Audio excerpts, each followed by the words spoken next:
Welcome to the Second Thought for the Day podcast. In this episode, we dissect a thought for the day to expose all in it that is not factful and reasonable. This episode is in response to the BBC's Thought for the Day from the 18th of April 2025. It was by the Reverend Lucy Winkett.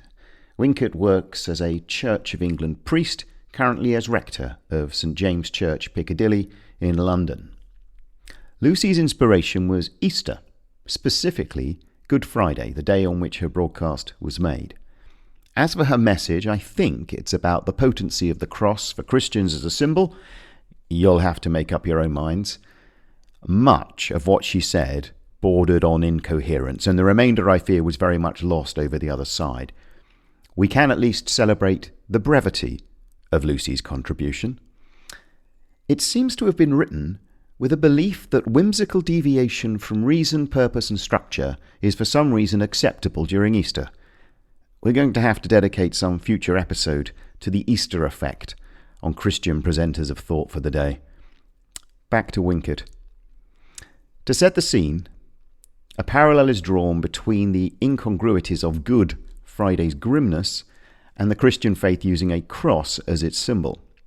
Then, in the wake of Lucy's maudlin traipse through the lowlights of human behaviour in recent news coverage, things get a little unusual. Well, unusual for an anti-theistic and irregular frequenter of churches. Here is how she opened. I'm sometimes asked why a religion would have an instrument of torture as its symbol. How can that be good? This healer, this prophet and poet, the one who called out the abuse of power in his day in state, politics, religion and economy, the one who pointed all people to God, always to God, Jesus is not only put to death today by the occupying state, but shamed in public. Crucifixion is a tortuous way to kill a person, and it's designed to be seen. Today's Good Fridays are not good. We can begin with the simple stuff. Winkett says today's Good Fridays are not good. Poppycock. On its own merits, this statement is a colossal generalisation and an evidently false claim.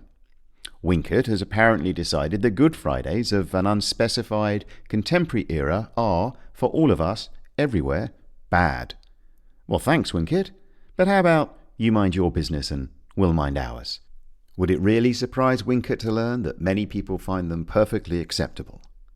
Winkett then claims possession of superpowers, prophecy and healing, in the character Jesus. Now, if this were a reference to, say, Superman and his ability to fly, we'd all be clear that the context was fictional. Not a problem. Here, though, I very much think Lucy is claiming non-fiction, in which case, no. Solid example of belief being presented as fact. We are then told that Jesus pointed always and all people to God. Now, I'm pretty sure Lucy's not even attempting to make sense anymore, but let's go with it. I think this could be fun. The population of our planet at the time the events of the Easter story are alleged to have taken place is thought to have been between 200 and 300 million. Some estimates go as low as 100. For the purposes of this digression, let's call it 250 million. Tiny by today's standards, but still quite a lot of people, especially if you have to find them all and point them to a god. The most populous regions on Earth in this period were in what is today Eastern China and Northern India. How very little changes. Before we explore what chance there was that Jesus was able to point all of the people on earth at this time to a god, it's worth examining what an unusual part of earth this Christian God chose for his Jesus landing party. The biblical lands in AD 30 encompass an area of about 1.5 million square kilometres. Specifically, this area is modern Jordan, Israel, Palestine, Syria, western half of Iraq and the northern half of Saudi Arabia. This vast territory had a population of about 1 million people in the year the Romans killed Jesus. Now, if we extend south along the coast to capture the Egyptian lands relevant to the Gospel's description of Jesus' life, then the population increases, doubles to about 2 million, but with negligible impact on the overall area. For political expediency, will refer to this territory as Greater Samaria. Make no mistake, at this point in our history, Greater Samaria was a backwater of planet Earth. There were 3 million people living in Japan at this point, which is less than 1/4 the size of Greater Samaria. But these pockets of population are dwarfed by what at the same time is in China and India. There were 40 million people living at this time in the central lands of the Han dynasty, an area of equivalent size to Greater Samaria. The Han in total ruled over 60 million. In a stretch of northern India, there were over 30 million people living at this time on lands about half the size of Greater Samaria, hugging the southeastern foothills of the Himalaya Massif. If you had a message you wanted humankind to receive on Earth in AD 30, assuming you had limited resources and you had to start in just one place, you'd have begun outreach in China or India, probably in Luoyang, the then centre of the Han dynasty and Henan province of today's China. Beginning in Nazareth would have been like waging a marketing campaign in the US today by driving from town to town in Oklahoma and shouting loudly from a soapbox in the square upon arrival in each. From what I've been able to gather, Christians believe their God to be all-powerful and all-good. Putting aside for one moment that almost any news bulletin from the history of news bulletins will likely contain powerful evidence that these two things cannot simultaneously be true, an all-powerful God would not be limited to selecting a single landing spot. If an all-powerful God did choose to run a Salvation for Eternity outreach program from just one place, and with just one envoy, you'd have pretty solid evidence that its motivations were perverse. And perverse is about the most pleasant way to put this of which I can think. Back then to Jesus' task of pointing all the people to a God. So let's forget, for now, that there were also pockets of humans in the Americas, in Australia, and dotted all over Africa. Imagine all 250 million were on the Eurasian landmass. Luoyang, the then capital of the Han dynasty, is over 11,000 kilometers on foot from Jerusalem. There is a more direct route, but it requires going over, instead of around, the Himalayas. Agra, in northern India, is conveniently the right side of the mountains, but it's still 5,000 kilometers from Jerusalem. There are no newspapers. There is no email, there's no mass media at all, no telephones, no satellites, no flue powder, and no glass elevators. There was a postal service, operated by and for the Roman Empire. But given they'd literally just killed God's messenger, it seems unlikely that Jesus was making a great deal of use of the Roman mail service beforehand. Now, biblical scholars have calculated, why is a question for another day, that Jesus walked an estimated 25,000 kilometers in his lifetime.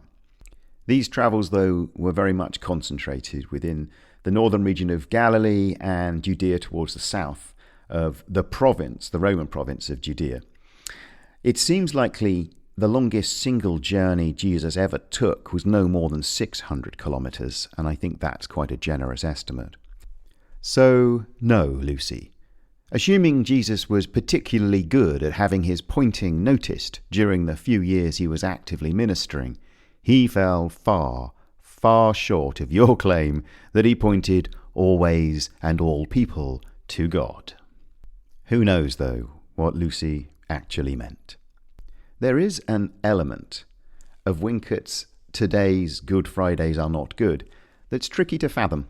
There's an implied comparison of those Good Fridays of today with some other Good Fridays. It seems likely that Winkett doesn't believe the original Good Friday to have been good, so perhaps she's claiming all Good Fridays are bad. We can listen to some more to see if it helps.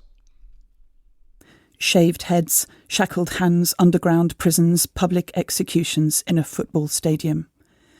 In our news cycle, we witness free rein being given to the human instinct to humiliate, the human instinct to dehumanize, the human instinct for revenge.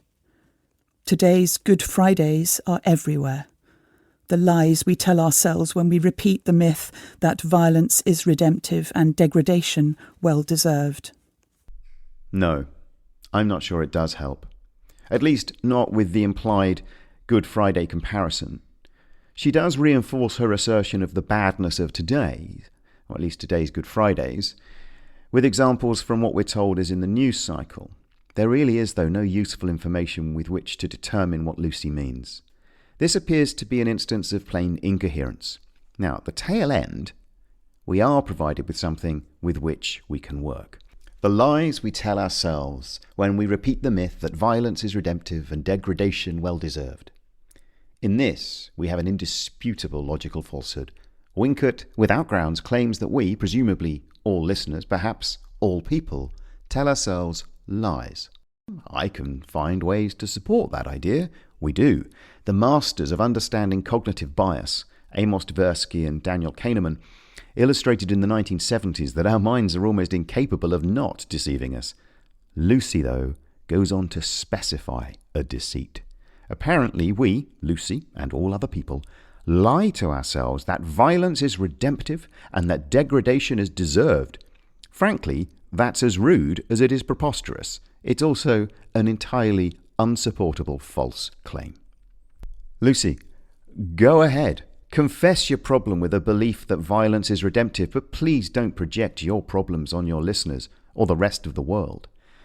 Before we move on to the strangeness of Lucy's cross-observations, we should return to her mention of the news cycle. While her meaning is indistinct with respect to Friday comparisons, her recounting of shackles, prisons, dehumanization and revenge does appear to be a dip into declinism.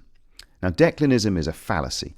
It's the belief, contrary to objective evidence, that a society or an institution is in decline, commonly resulting from cognitive biases where the past is viewed more favourably than the future.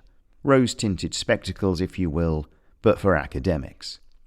Religious types, at least if those among them presenting thought for the day are representative, seem to be hardwired for declinism. In many ways, this is understandable. One might suppose if people were convinced that modern life were terrible, you'd be better placed to offer your ancient religion from a simpler time to people as a means to find solace from the hardship and the pain. But it's not just those preying on your soul who are vulnerable to declinism. We all are. It's not surprising given the assistance it's provided by our news media. News is more plentiful and more accessible than ever before, and news outlets have a significant preference for news that is bad. But that said, the excuse that everybody's doing it is not adequate. In 2017, Hans Rosling's posthumously published book, Factfulness, provided a brilliant and entirely accessible guide to how the world is in much better shape than most of us before reading it thought. Much of his latter life's work was based upon the idea that none of us can make or comment on policy decisions if we don't understand the problems that we face and those that we don't. His book was almost singularly responsible for initiating a U-turn in understanding among serious journalists in the UK who'd previously thought that our planet was in danger of overpopulation. The world is not without its problems, but those living in it today have things better than at any time in our species' history. Given the prevalence of declinism and the bad news bias of our media, it seems likely that claim will meet with one or two raised eyebrows. And so it should. The Royal Society has as its motto, nullius in verba, which, I'm reliably informed, translates into take nobody's word for it, or on nobody's word. This is, as far as I'm concerned, exceptionally good advice. Hence, it's also entirely understandable if you feel scepticism about the claim I made on what humanity faces today compared with any other time in its history. So please read Factfulness, and while you're waiting for it to arrive, visit gapminder.com. This is a website that Hans Rosling established to help close the gap between what we believe to be true and what is actually true about the world around us. Conveniently, it provides a selection of simple online quizzes that swiftly reveal how what you think you know compares to what you actually know about the state of the world today. And while you're at it, order Steven Pinker's The Better Angels of Our Nature, which carefully distills tracts of research into a description of how much less violent our world has become. Taking just one measure of violence, even accounting for wars that currently rage, the likelihood of someone alive today suffering a battle-related death is around 2 in 100,000. That's a global average. This is astonishingly low. In 1960, that rate dropped below 5 per 100,000 for the first time since 1936. By 1971, it had dropped to below 2, where it stayed until 2021. Since then, it's been hovering just above 2. If you graph these figures, though, from 1900 to today on a sheet of A4 paper, the line looks completely flat and almost at zero since the beginning of the 1970s. We're living in one of the safest eras in history, and we are most certainly living in the healthiest, wealthiest, most equitable and most educated time there has ever been. Not only is global overpopulation the opposite of the problem we face, consider these. The first world, third world comparison with which many of us grew up has long been redundant. Only 10% of the world's population lives in a low-income country, and that number is falling. The average life expectancy on Earth for humans is climbing. In 1800, it was 29. In 1900, it was 32. In 1950, it had climbed to 46. Today, the average life expectancy at birth, on average, on Earth, is 70 years. We're richer, we live longer, but we're also safer. In the last 100 years, deaths from natural disasters have decreased by more than 50%. 80% of the world's 1-year-old children have been vaccinated against at least one disease, and only 6% of 5-year-olds are underweight. 60% of the world's population feel safe walking alone at night where they live. And we've also done a tremendous amount to reduce the impact of discrimination.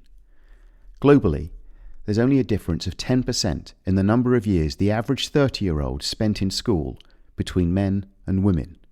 And homosexuality is legal in 65% of countries. Any reference to how terrible the world is today needs to be understood in the context of these numbers. When anyone seeks to advance their own views by making a general contrast between how bad things are now compared to some time earlier, they are engaged in deceit. Perhaps they're just lazy, and the convenience to them of the comparison outweighs the risk that might accompany researching the truth. Or perhaps they know they're spouting BS and are misleading you deliberately.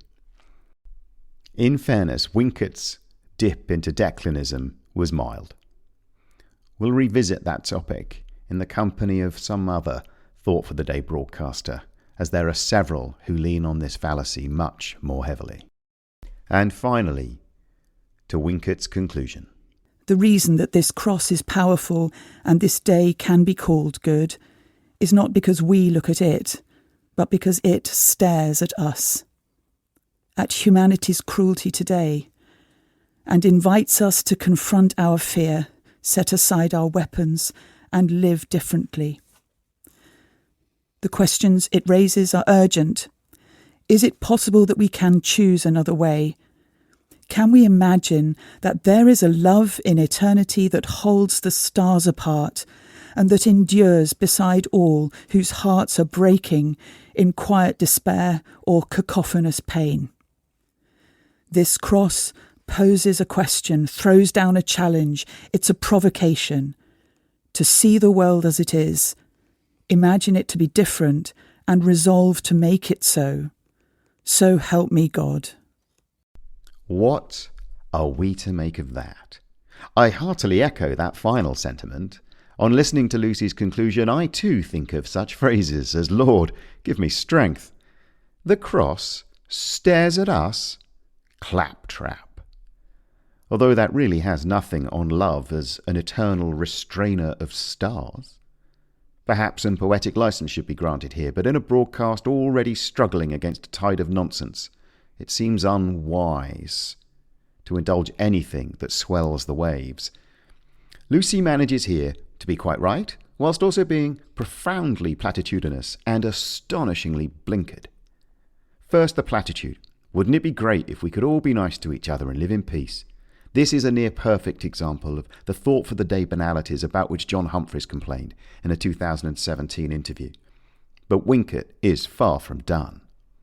I think she's right about this cross asking questions. But perhaps so narrow are her horizons, so insular her thinking, and so arrogantly held her belief. She sees nothing wrong with the questions she then chose. Unavoidably, this cross is a symbol of division. No more or less than a crescent or a star, they each represent an exclusive claim on supernatural knowledge of this world and a next world. They each claim to provide the only path to enlightenment and to salvation for all humanity. How can it be, with all we've done to improve human life on Earth, to improve our understanding of the universe in which our Earth sits, that we have emissaries from a medieval past who drone on about mysticism and superpowers, quite unaware of some genuinely powerful questions? Do you believe in immortal beings that live in the sky? Do you believe in magic? Do you really believe that your magic and your magical beings are true and heavenly, but not those of billions of others, whose are false and hellish? And surely the real challenge thrown down by this Christian symbol is, how does Lucy not see religion as anachronistic fuel for global antipathy? If only Winkett responded to the cross's invitation that she confront her fear, set aside the weapon of her ideology, and live differently. It seems clear this cross is for Christians a potent symbol, a reminder of all the terrible human things that Lucy lists, and a reminder that humans inflicted these things on the hero of their story. Why dress this message up in such meaningless twaddle? Aside from the declinism, the false claims, and the ease with which we can get a cross of wood to generate almost any question, if the message matters, why has Winkett put so much effort into scrambling it? Please don't listen to this broadcast. I've forced enough of it on you already. It is nonsensical, it's cliched, and it's wildly unaware of its shortcomings.